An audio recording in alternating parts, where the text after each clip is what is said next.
by Declan Bizik, and we start our pastoral series. And as always, please share the show, interact with us via the chat, or feel free to call in at any time.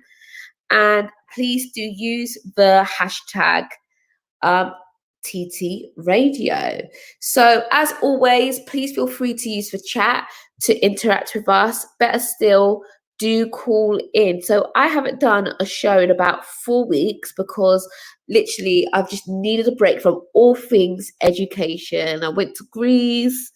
I've just literally been at home as well. I had my friend's wedding. So that's been fun. I've literally had so much fun. And I'm sure I'm seeing everybody on Twitter, all the, educators on Twitter, they're, chilling out because let's face it, this year has been really, really difficult. And I've never felt burnt out as I did this year. And I guess it's, I love my job. I love my career. It's something that I've always wanted to do, but I did feel burnt out.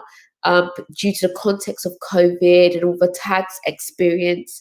So having that break was really, really needed.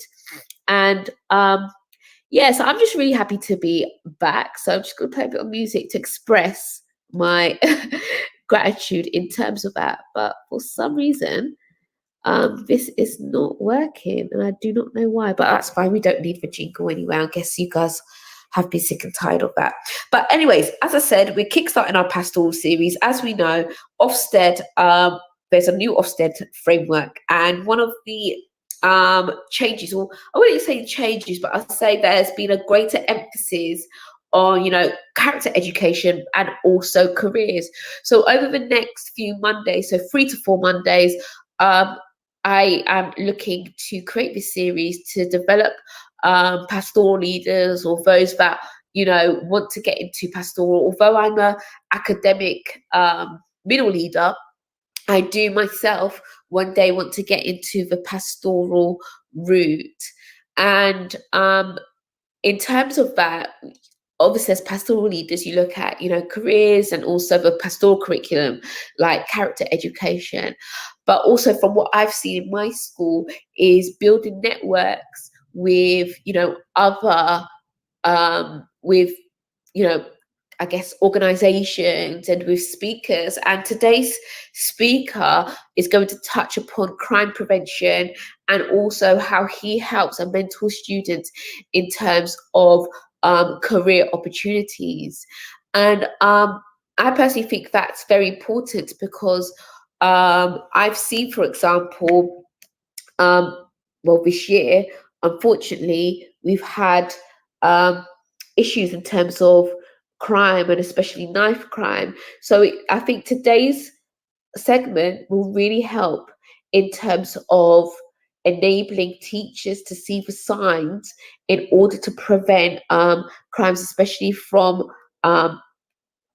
pastoral leaders. And I saw something earlier on, and I'm trying to find the link that I saw, but it did say, it talked about the rise in knife crime and so on, but I can't find the statistics on my phone, and I saved the link. Hopefully I can find it within the show and share it with you guys. So I'm happy to see Nathan is in the studio, my fellow Teacher Talk radio host. So it's nice to see you. We've got Georg Burke, nice to see you, Robin Clark, and a few names that I cannot pronounce within the show. So it's really nice to be back and to be amongst other fellow educators. As I said before, please feel free to share the show, and also please feel free to type any comments or questions within the chat and call in. So whilst we're waiting for my guest to call in, it would be nice to see those in the live studio. What have you been getting up to within the summer holidays? So hopefully you've had a chance to really kind of unwind and completely switch off, because I think we've all really deserved that. And then by the time that we come back in September, we feel really rejuvenated to go again. So it'll be nice to see or hear what people be getting up to in the summer holidays. Or you can, put in any questions within the chat that you have for Declan as well. Okie dokie. So as I said before, we're kicking off the pastoral series, and I'm really excited in terms of this, because I think a lot of emphasis has been on the academic curriculum, and in terms of curriculum conversations and curriculum chat. However, there's not much emphasis or focus as much on in terms of the pastoral side, and that's really important, especially due to the context of COVID. I've seen, coming back from the third lockdown, especially that the pastoral teams have really been working hard, and I'm really looking forward to next week's show, for example, because we've got Lewis Everett, and he's going to be talking about how he develops, he will, I should say, develop his pastoral teams in his new school. And I think that's really, really needed, especially, as I said, students have been experiencing difficulties at home. I know, for example, in summer, there were increase in terms of cases that students were reporting, because summer is 6 or 7 weeks for some, and as a result of that, it's going to cause concerns or anxieties amongst students, and that's something that the pastoral team had to pick up. And I think a lot of this catch-up fund that was spoken about earlier on needs to be also pumped in, not just into the academic, but also into the pastoral.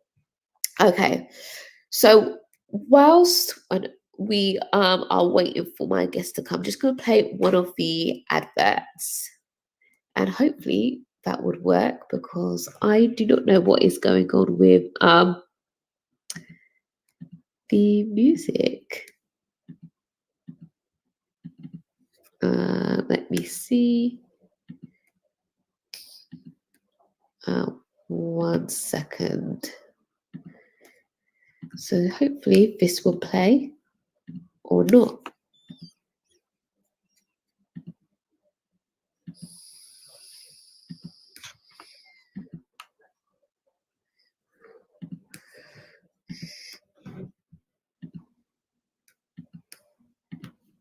Okay, and that is not playing for some reason. I don't know what's going on. So it seems like we've got a few technical issues.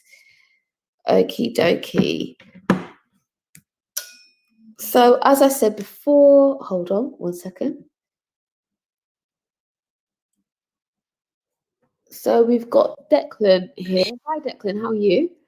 Good evening, Emily. Sorry about the delay. I'm good, thank you. How are you? I'm good, thank you. No, it's fine.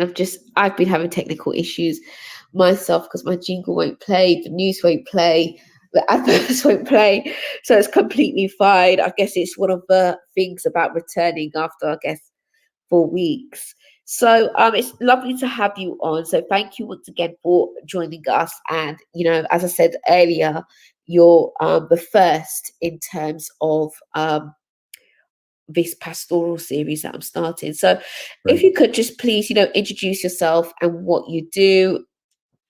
Of course, yeah. So thank you very much for inviting me, first of all. So just to introduce myself, so if you've just tuned in and you haven't heard previously, my name is Declan Bizik.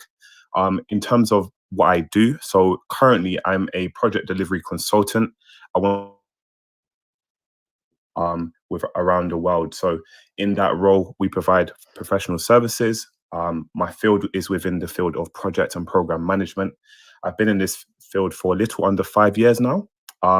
In my role, we provide technical solutions to government organizations. So usually moving from on-premise systems to the cloud. So that's what I do currently at this moment in time.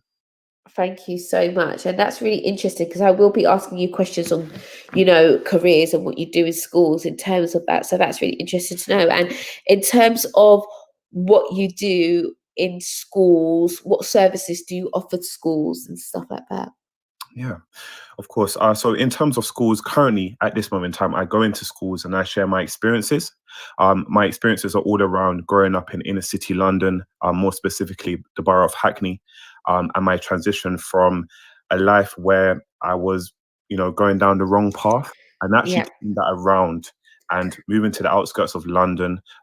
You know, to be very specific again, Surrey, so the outskirts of London, where I've made that transition. I turned my life around.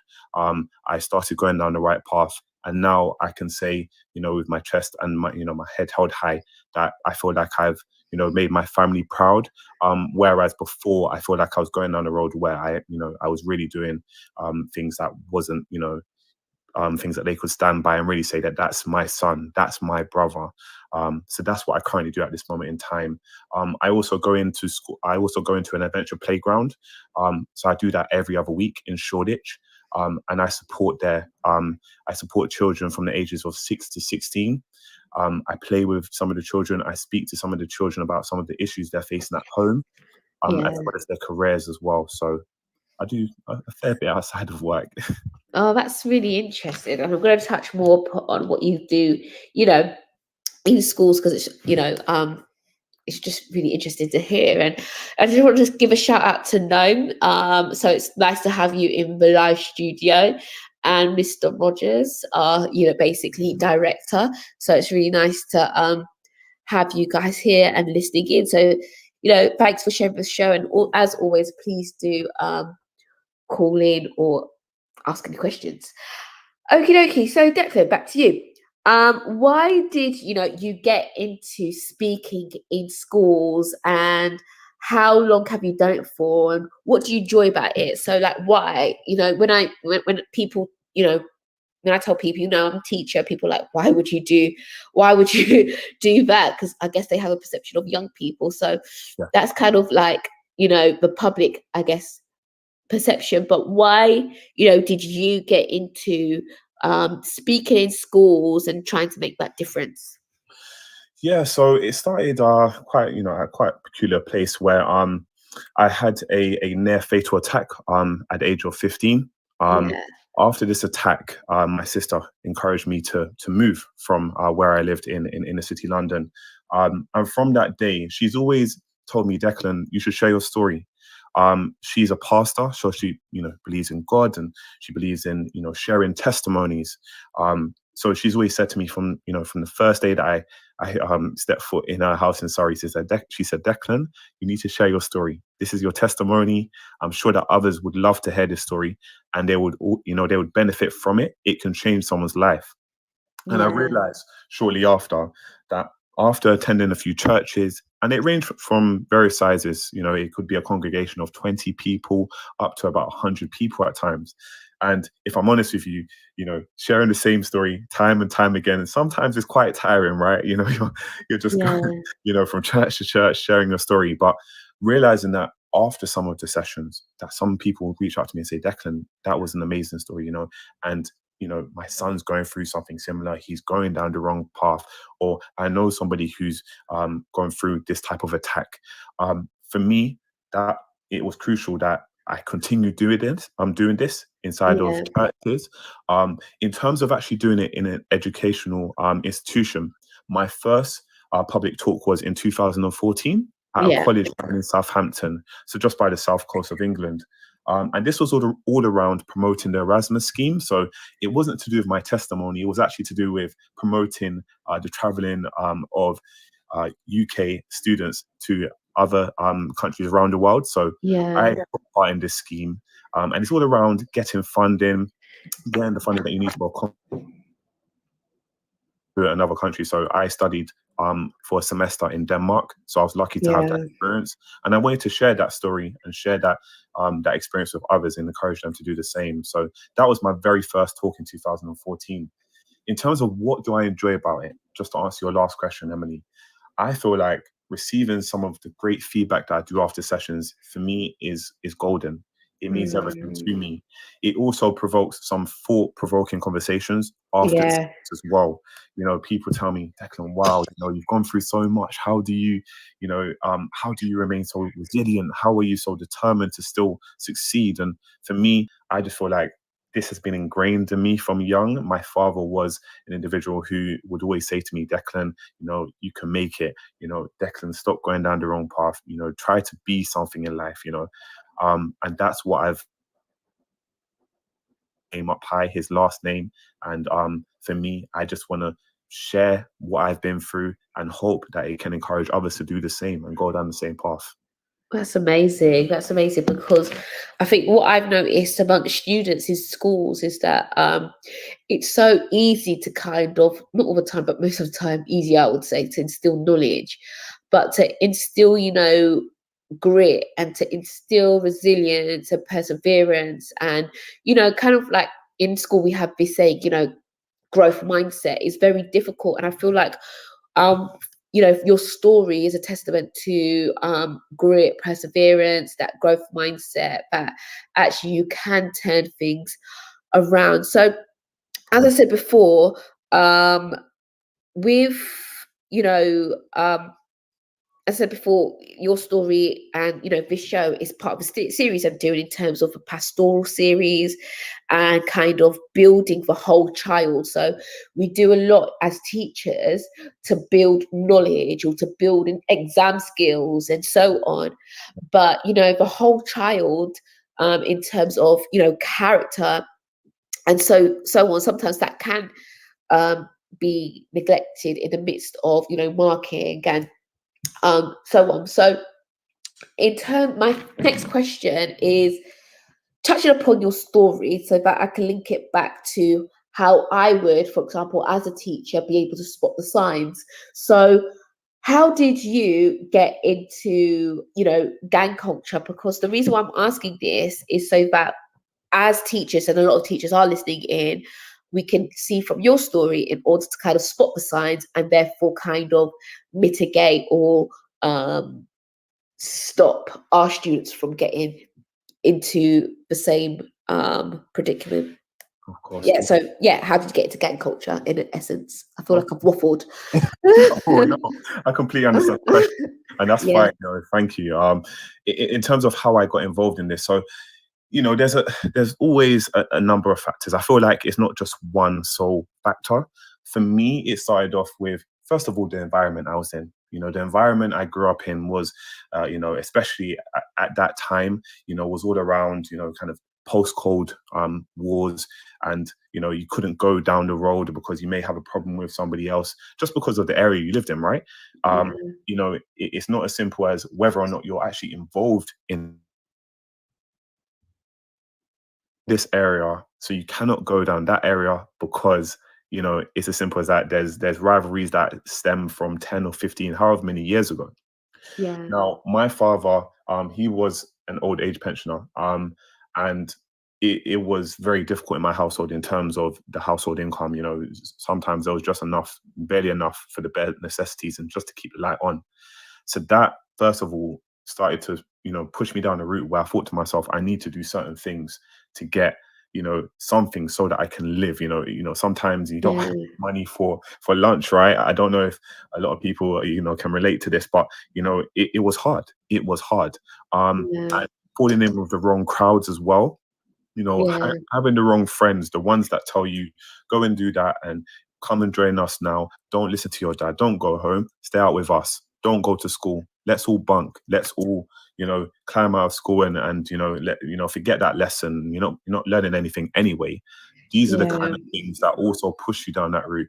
And you start to think that these individuals are actually your friends, and they're your family. You actually look at them more like family, right? You're with them 24/7. You're with your 24/7. And realizing that, that the school essentially is not telling you can become something. The school is not uplifting you. So you're just thinking, you know what? I can just go and do whatever I want to do. School doesn't really matter. 15, I'll do my GCSEs and, I'll walk away and whatever happens, right? Yeah. So that was how it was to me. In terms of spotting the signs, so there's multiple signs. I would say that for me, falling into that culture, it started from the age of about 10 or 11. Wow. So that's like primary school, right? Primary school, yeah. Oh my days. Yeah, that's crazy. Yeah. I That's know. crazy. I just can't, like, my brother's so small. He's in year, what is it? He's going into year 7. So I can't imagine him. Do you know what I mean? So primary school teachers, if you're listening, this is for you as well, not just secondary school. Exactly. Yes. Exactly. It stems from them, literally. Year 6, as soon as you get into year 7, then you believe that you're a big man now, right? You have to prove yourself. You're going to school in another borough. But do you know what? To be honest, sorry, I don't mean to cut you off, but to be fair, I know this sounds crazy, but last time I was watching, what was I watching with my friend on Netflix? I think it was Top Boy or something. I just remember the little kid, he was in primary school, I think, or maybe year 7. So you are right. It's just, for me, it's just so crazy. That's crazy. Yeah. Top Boy, of course, most of it was filmed in Hackney, right? It's all So when they speak about certain areas, we know, me and a lot of my friends will know what they're talking about, and it is exactly the same. All of that, it just looked like you're just replaying parts of me and some of my friends' lives, right? Some of the things that you see in it. But yeah, from the age of 11, literally, it started going down. I started going down the wrong route. Now, in terms of what you can look out for as teachers, I would say if you look at students that are persistently missing school, they're not attending, they're bunking classes. You don't see them around. They're not there for form time or tutor time. You have to start asking yourself, okay, where are they? Right? Where are they? Also leaving home and hearing this from the parents that, the kids are always leaving home. So whether there's a parents' evening or if you just have a conversation with their parents and they're saying that they're never at home, they're always out on the road doing whatever, they don't know what they're doing, right? That's also another sign. Also parental concerns, just concerns in general, their demeanor, way how they're carrying themselves, their attitude, as well as a decline in terms of their performance. Year 6, I actually, year 6, before I went into secondary school, I actually had decent grades. Year 7, year 8, things started going downhill. I was in bottom sets for a lot of my classes, Oh, wow. Yeah. And when you're in the bottom set, you actually start realizing, you look around and you think to yourself, wow, you're with these people. And a lot of them don't really care about being in that class. There's a lot of playing about, there's a lot of fights and silly things happening in the classroom.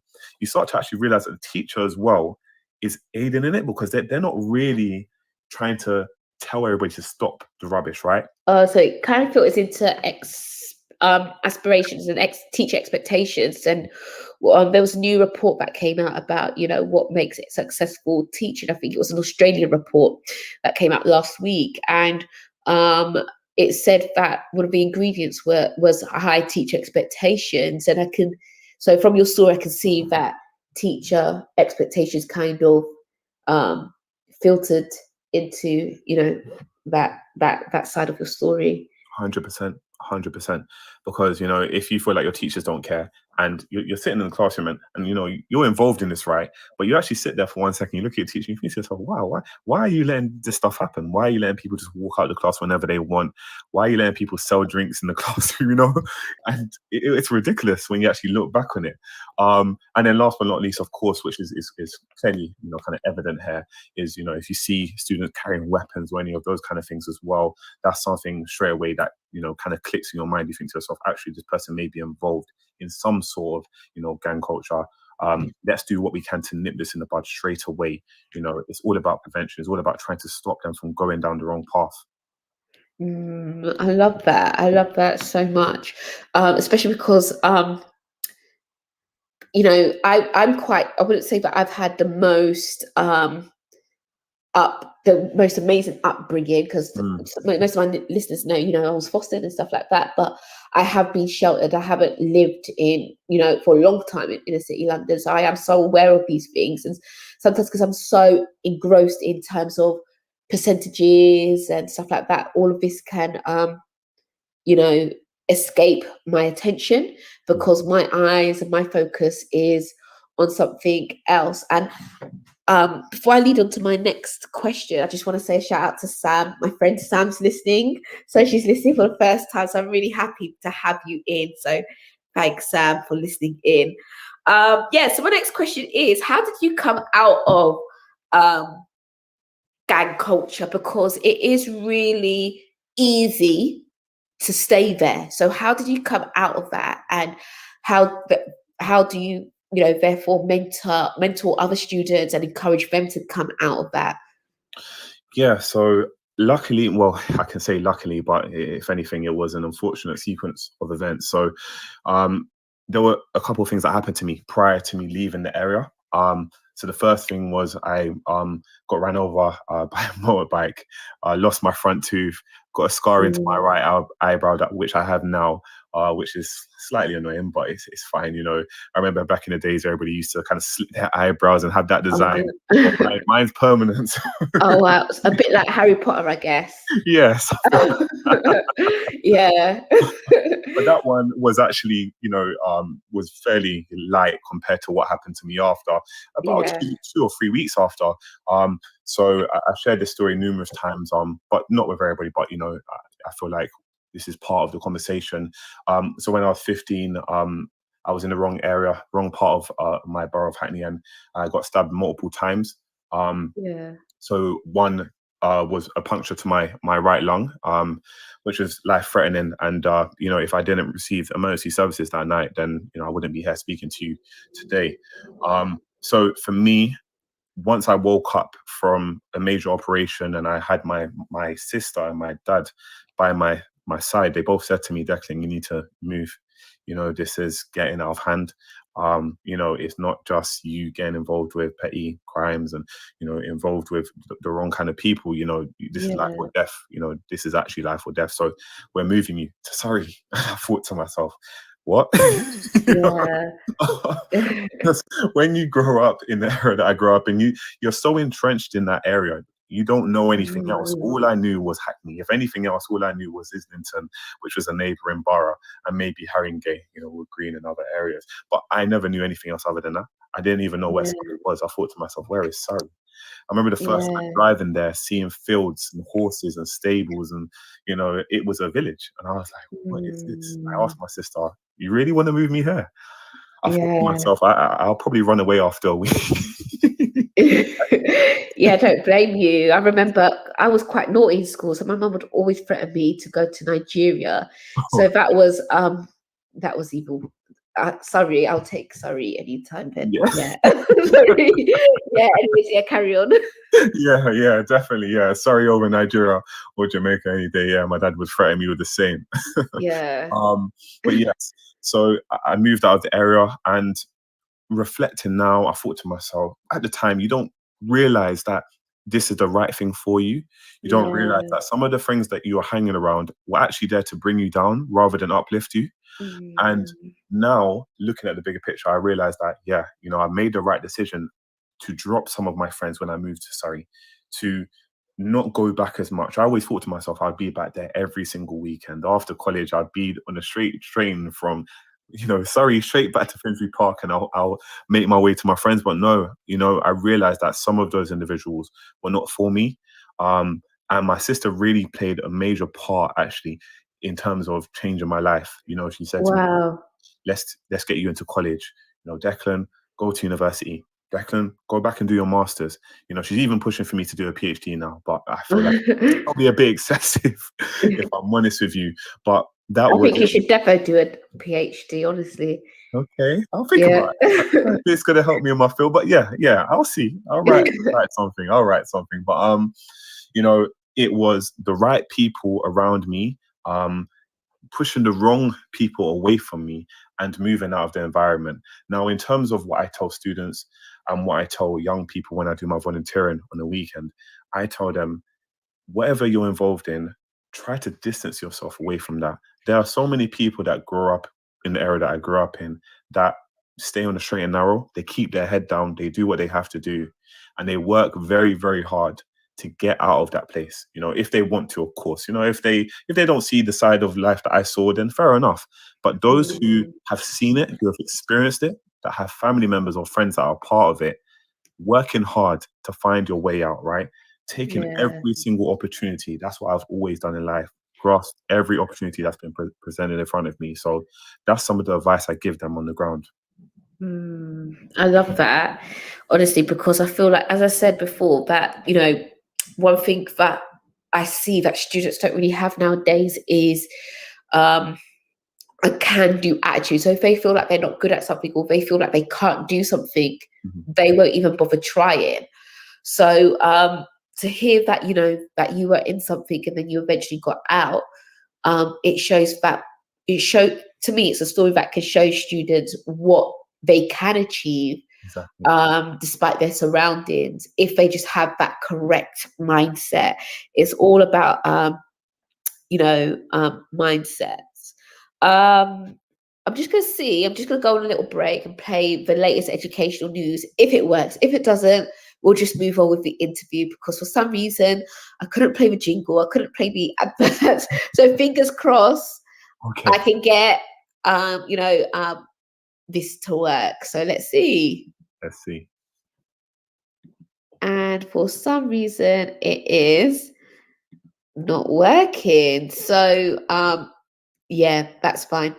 Okay, so we're just going to go on with the with the show, because I can't play the latest educational news nor the adverts. I don't know what's going on, but you know, we move. Okay, so my next question is, you know, what advice would you give teachers and supported students that may be involved in gang culture and crime? And I think, you know, you've answered that before, because I did ask that previously. So anybody listening, if you want to, in the chat, you know, that's a bit of a quiz. Let's see if you've been paying attention. And can you remember what Declan said about trying to spot the signs in terms of students being involved in gang culture? So that's a bit of a quiz for you. I'll return back to that question in 5 minutes, see if anybody's, you know, answered. I'm testing myself, and I think one of the things that I took from that is their attendance. If there's declining in terms of attendance, that's one. But can anybody else listening remember what he said about spotting the signs? If you can, please put it in the chat.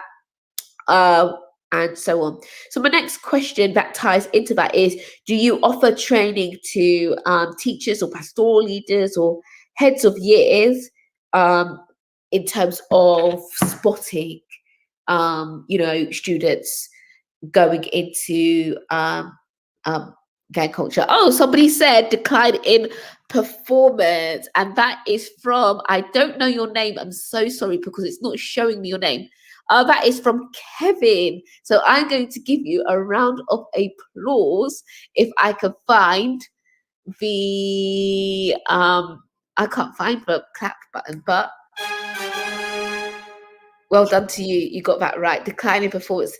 If anybody else wants to add to that question, please do feel free. And thanks, Kevin, for tuning in. Yeah, so do you offer training to teachers, pastoral leaders in terms of crime prevention?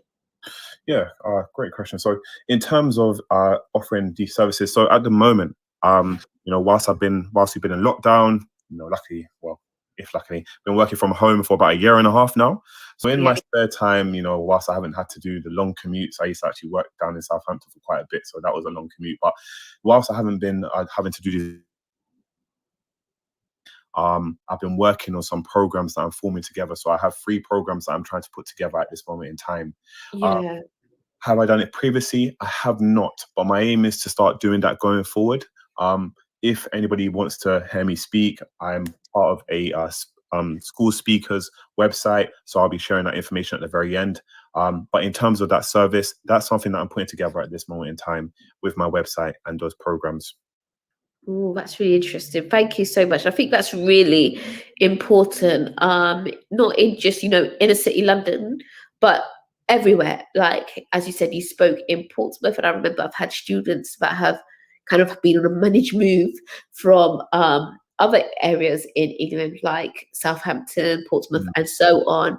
And I know, for example, having conversation previously with you, it's not just, although you're very passionate about, you know, the Black and Asian communities, but you also want to you know, make that impact and provide these services for every, you know, all types of students, especially in these areas that are heavily affected by crime and so on. So yeah. Sorry. So my next question is about your schooling experience. What was that like? And did any teachers make a difference in your life? If so, how and why?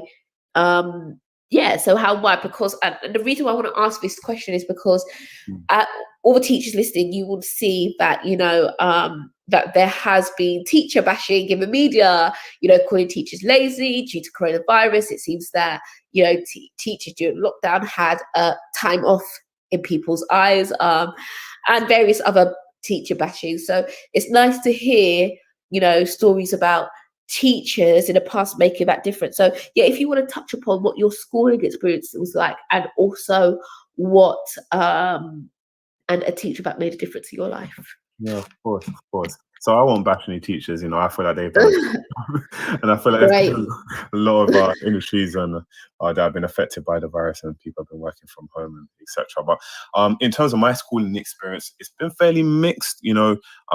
So if I start off at secondary school, because I feel like a lot of this conversation stems towards my experience at secondary school. Yes, so there were some teachers who would say to me, Declan, if I'm honest with you, there were some teachers who would say to me, Declan, you would amount to nothing. Oh, wow. Yeah. Actually, I really don't. Yeah. You don't believe it? I don't believe a teacher could actually. It's just so difficult. Like when I'll never forget, like when I heard one of my students was becoming a rapper or whatever, I said, I need to listen to this song just in case he tries to say anything in his lyrics or whatever. Because I can't imagine a teacher actually saying, you're never, not saying that that's not true in terms of your story, but it's just really sad when I hear those stories. I just can't believe, teachers would actually say that. It's so sad. Well, I know it is sad. It is sad, and I understand where you're coming from. But it's like, what buttons did I push for that teacher to get to that point where they had to say that to me? Oh yeah, that's a good point. Exactly. I admit I wasn't, an A-star student. I wasn't carrying teachers' books. I was causing a bit of mayhem in school. So, I had my head of year who was, my friends will, a lot of them in my year will say exactly the same thing. He was, it felt like he was a menace to us. He really did everything in his power to really, it felt like, put us down. So even a prom, I've never been to a prom. We were not allowed to go to our prom because they said, myself and 19 other students were the top 20 worst students in our year. So we couldn't attend prom because of that. So that was part of my experience, right? I had a head of year who was always, it did feel like he was pushing down people from a certain background, but I'm not going to go down that route. At the end of the day, a lot of the people I hang around with were from various ethnicities. So I don't want to, emphasize on that too much. I feel like it was more so to do with how we carried ourselves, how we performed, and just, our kind of general how we approach schooling on a daily basis. But on the flip side, I had a lot of teachers, I wouldn't say a lot, but I had a number of teachers that would encourage me, tell me, Declan, you're going down the wrong path. You've got to stop this now. You can't keep coming to Impact. So Impact was like a room you'd go to for like a week. And you would basically sit in front of a wall and sometimes just write. I don't even know. I can't even remember what you did because I tried to eradicate that from my memory. But you just mainly write passages from books, and you just do simple kind of nugatory exercises. But they would encourage you and say, you know what, this is not the right route to take. You can do so much more than this, right? If I'm honest with you, I don't know if any teachers ever believed that I would get to where I am today. If I'm honest with you, they may have thought, okay, Declan may make something of himself and do, one, two good things. But I don't really feel like I got that from any of my teachers. Was there one teacher that had an impact on me? Yeah, definitely. I'll say her name actually. I don't have a problem in saying it. I had a teacher called Miss Gray. She was amazing. And she was one of the teachers inside that Impact Center when we would go there for a week or 2 weeks, where you were essentially excluded. It was an external part of the school. And she would always come around and speak to us about, sit around, put us in a circle and say, what are you going through? Why are you behaving like this? What can the school do to help you? And at times, Mm, you don't talk back. You don't really have anything to say. You're annoyed for the fact that you're even in impact. You're thinking, why am I here? But there were times where we would actually speak and say, you know what, these are the things that are happening. I don't feel like I get support at school. I don't really feel like I'll achieve. I don't really feel like I'll meet the grades. And it was just her taking the time to listen to us and encourage us that we can do more than just sit in impact every other week or whatever it would be. So mm, she was definitely a teacher that had a massive impact on my life. that's amazing. Thank you so much Welcome. for sharing that, because I do believe, and that's why I did get into teaching, Mm. that teachers can make a difference. So my next question is, do you think schools can teach character education, for example, qualities like perseverance and resilience? Because your story is a story of resilience, it's a story of perseverance and change. Yes, Do you believe schools can actually teach that? I do believe that 100%. There's no reason why they can't. I feel like it was quite rigid when I attended school. Everything was set out in a certain type of way, but we still had form time at the start of the day. You could Mm, easily teach qualities like perseverance, resilience, um, you know, having a strong mindset, just using the right kind of qualities to mm, achieve in life, not only in your career, but just in life in general, because these kind of mm, qualities will take you far in whatever you do. So I feel like there's definitely time that you can do that, whether that be form time, whether that be in an assembly. You can easily do this. It only takes 15 or 30 minutes, whether that be daily, every other day, maybe half an hour to an hour once a week. You know, something is better than nothing.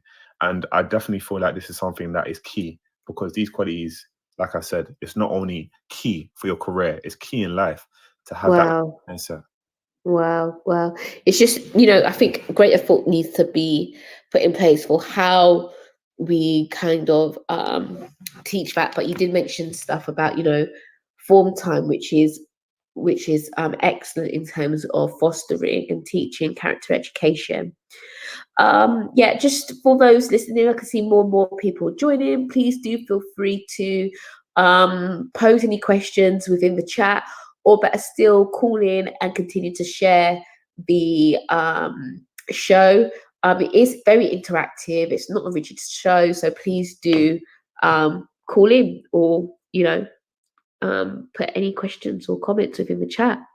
Okay, so what mindset did you adopt in order for you to become successful? Because your story, like who you are now, Yeah. so the Declan now does not look like anything like your the secondary school, the primary school Declan. So what mindset did you adopt in order for you to become successful? Because as I said before, I feel like a lot of students Mhm. can be very successful if they adopted this growth mindset, or this I can do, sky's the limit mindset.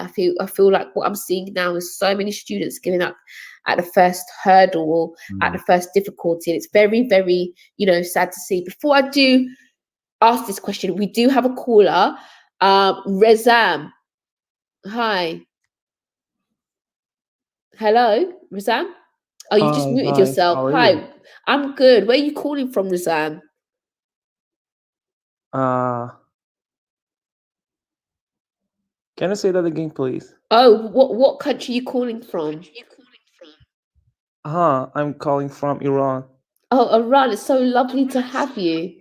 I can hear Thank you, myself thank you, echoing a bit, but it's fine. I hate the sound of my thank you own so voice. much. So do you Uh, have it's so lovely to have you. Thank you so much for calling in. Do you have a question for Declan or for I myself, just or was yeah? I was listening to your speech and Mr. I don't know the name, Oh, and I was Declan Visick, enjoying yeah. and learning and improving my English. Oh, okay. That's amazing. So you don't have any questions? I don't know about the topic, but I want to get to know more about what you're talking about. Oh, okay. So basically, are you a teacher, Azam? No, no, no. I'm a student. I'm a freshman, and I'm not very active these days. So I just want to know what you're talking about.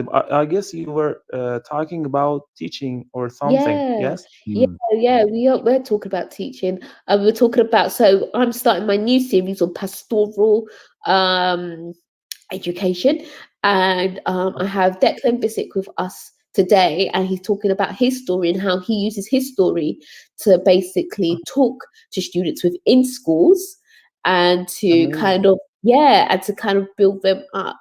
But if you don't have a question for us right in this moment, please feel free to call in again once you do have a question, or to pose the question within the chat. So I'm just going to end the call right now, if that's okay. Is that okay? Okay. Yeah, yeah. Yeah. Okie dokie. Too And good. hopefully speak to you soon. It's so lovely to have somebody from Iran. Okay, so Wow. thank you. Thank you, Sam. And Heyi says, hello, well, it's so lovely to have you. Heyi, it's nice to have you. And if you have any questions, please do ask. So my question was, Yes. what mindset did you adopt in order for you to become successful? Yes, I feel like from a very young age, I've been quite resilient, and I've also been quite determined to achieve. So even though I didn't think about achieving in school, I thought about achieving in other ways. I thought to myself, I'll be this top businessman. I used to watch Dragons Den, from the from the very first series. I feel like I've seen every single one, by the way. And yeah, I always used to believe in myself, knowing that whatever I put my heart to, I feel like I can achieve it. And Yeah. previously, I felt like the things I put my all into weren't the right things. It was things that, like I said previously, were taking me down the wrong road, and Wow. they weren't right. Now, flipping my life around, knowing that starting from where I started off from when I finished my undergraduate at Portsmouth, my first job, I was an admin assistant. Uh, Yeah. so this was in property and repairs. After 6 months, I asked myself, is this something I want to do for the foreseeable future? And the short answer easily was no. So what I had done is I leveraged my connections at university, with one of my form tutors, and realized I wanted to get back into project management. I studied Yeah. as a unit in my last year. And from that day, once I got accepted, I just thought about what are the next steps I need to take, having a strategic mindset. What are the steps I need to take to get into project management?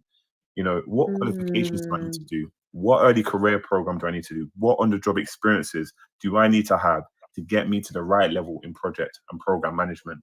And that's what I've done, really and truly. I mean, I've literally had a strategic mindset from, I'm trying to remember the ages now. Yeah, from as soon as I started university, I think the second year of university, I realized this is what I want to do. I want to have that mindset where I paved the way for myself, right? This is not Yeah. this didn't just happen off the cuff. This didn't happen off coincidence. I've worked hard for everything, and I've literally put these steps in place so that I can get to where I've got to now. Mm. Luckily, I've been able to maintain strong relationships. So I still touch base with my lecturers. I still speak to Miss Gray, she's from secondary school. Some of my previous employers as well. I still meet with them. Self-belief as well is a key thing. Yeah. I believe in myself, and also just grasping every single opportunity that's placed in front of me. That's another thing I also do. Mm. But these are some of the things that I do in order to get to where I've got to today. Oh, that's really powerful. Like, how would you talk me through the steps? Like a student that constantly believes that they can't, all they hear in their mind is that they can't come out of gang culture, for example, or they're not good at maths, or I'm not good at this, I'm gonna fail, and they have this very negative mindset. Yes. How would you advise them to come out of that, or how would you kind of foster and imprint a different mindset? Like, what would that look like in terms of you going into schools and you doing that? Like, what would you do to help? Because as a teacher, I find that very difficult, and to have speakers like you coming into schools, I think can be very powerful, because it's one thing for your teacher to keep saying, actually, you can do it, or I believe in you, and all of that, but it's different for somebody external to come in and say these words. So so what would you say, or what tips would you give to a student that kind of has this very negative mindset? Yeah, so first of all, I would briefly go over, I wouldn't go over the whole background of where I've come from and what I've been through, but I'll give them a brief overview of that, just telling them that Yeah, I'm telling you, I was not on track to get the right grades. I scraped into college. I worked extremely hard to get to where I am today, and yeah, letting them know this is not because I was the smartest student in my class. I was far from that. But what I would tell them is that it's about perseverance. It's about, if you fall, standing up, brushing yourself off, and trying to move forward and try again. You know, yeah, Rome was not built in a day, right? We all know yeah, it ourselves. There's a foundation that we need to build. And from that, we can build, right? Every single day, we're getting better. Every single day, we're growing as individuals. So I'll let them know that whatever you're going through now, you can do better. If you're bad in maths, go to extra classes, tutoring if you need to. If you haven't got the funds to go to tutoring, there's loads of courses online. You can go online. There's YouTube now. You can do anything on YouTube. yeah, To learn coding, coding a website, you can learn that on YouTube. So literally, there's so many opportunities out there. It's just about you having the right mindset to say, you know what, I want to change my life. I want to do that. I don't want to be a failure. I don't want to be a person that doesn't believe in myself. Let yeah. me keep progressing every day, bit by bit. If I don't know Mm, how to read properly, let me read a paragraph one day. The next day, I'm reading two, and you grow and you grow. So it's literally about stepping stones. As I mentioned, yeah. Rome was not built in a day. It's just about, starting from somewhere and just building on that. Yeah, that's very powerful. And I think what I noticed from your story is that you had people around you that could really help you come out of, the gang culture and all of that, jazz, Yeah. like your sister and your dad. And I think from your services that you offer to schools as well, you offer, that mentoring service. And I guess that kind of, for any child that wants to come out of gang culture or that needs that extra help or whatever, I think having been associated with somebody like yourself through your mentoring services could really be beneficial, because sometimes it's association that could drop us down or can lift us up. So yeah, just kind of wanted to add that there.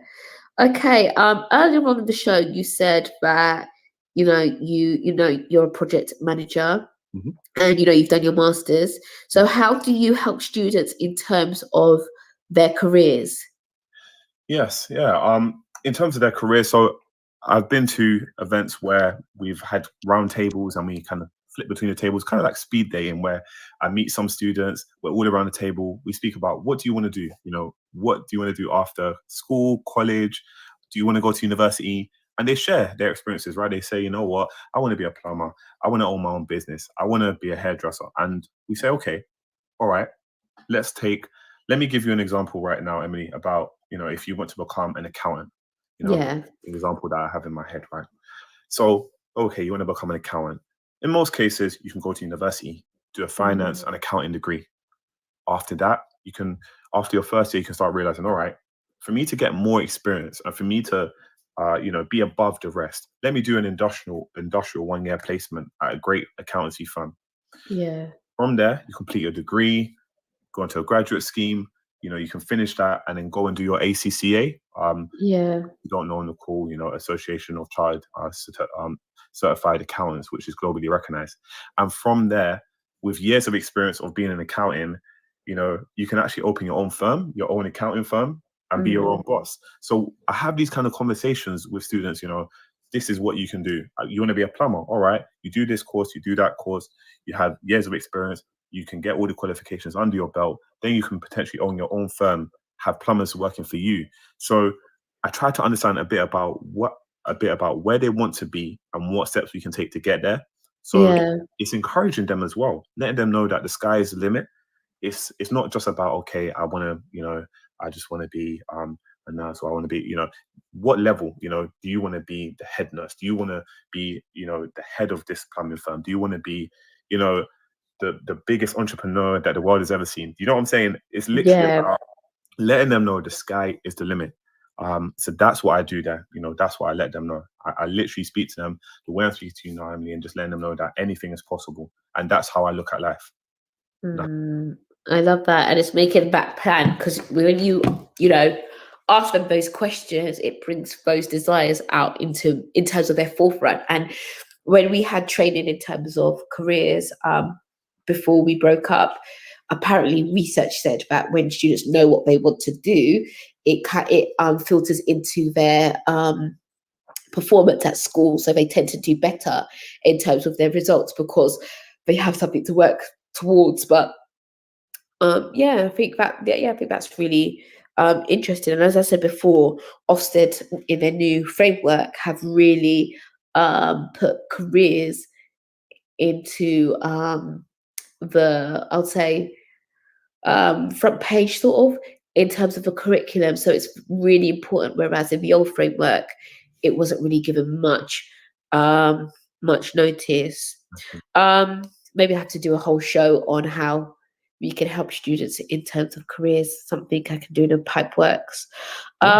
So yeah, what impact have you seen, from the services that you provide, that you do school workshops, mentoring, speaking, and so on. So what impact have you seen from your services?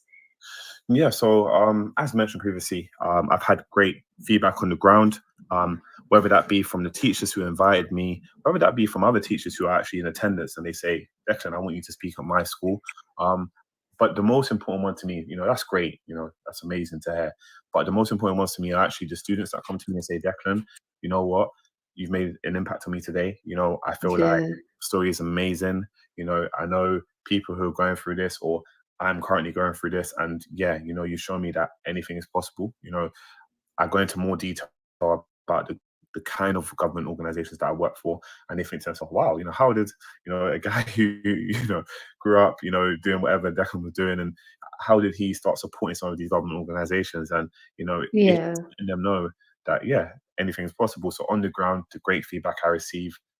Also supporting my mentees.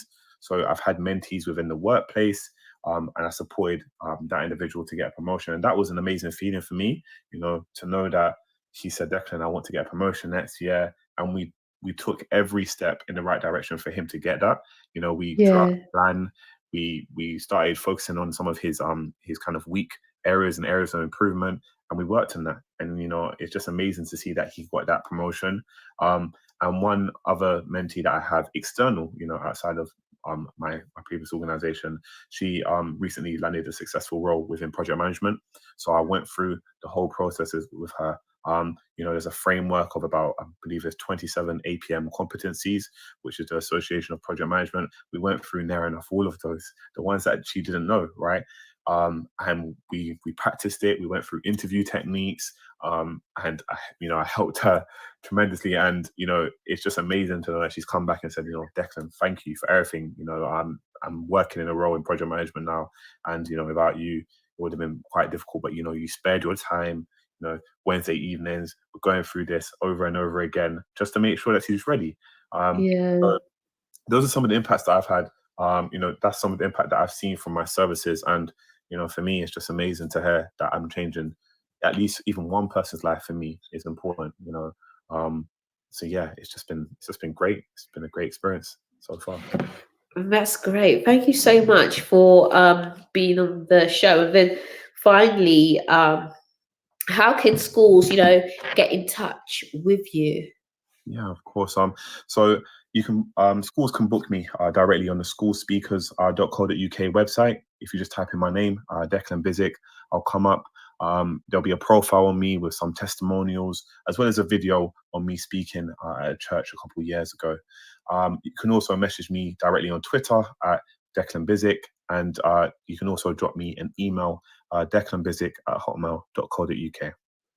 Fantastic. Thank you so much. And, hopefully everybody's taken something out of it. Certainly I have. And as I said to Declan, I'm definitely using his services in school the next academic term in terms of our pastoral curriculum. I am so gutted that I could not play my jingle today. I do not know what is going on with this. So hopefully next Monday it will be back to normal. next Monday, I will continue the pastoral series with Lewis Ever, and we are going to be talking about developing pastoral middle leaders, as well as developing a pastoral curriculum, and so on. So I'm really looking forward to that next Monday. So yeah, hopefully you've all taken something from this. I hope everybody continues to enjoy their holiday, their evening. We all deserve this. Please do let's continue this conversation on Twitter and so on. And if you look onto the on the Twitter page, you'll see the listen back, so the recording of it. And thank you to all those that have interacted with us. Thank you, Rizam. It was lovely to have you from Iran. And so as well as you know, it was lovely to have you and everybody else listening in. Thank you so much, everyone. I can't even play my jingle going out. I'm just really sad. I don't know what's going on. But have a lovely oh, I am perfect. Thank you. I know I'm perfect. Thank you, Rizam. Okay, so have a lovely evening, everyone. Bye. Thanks, Emily. Bye. Bye.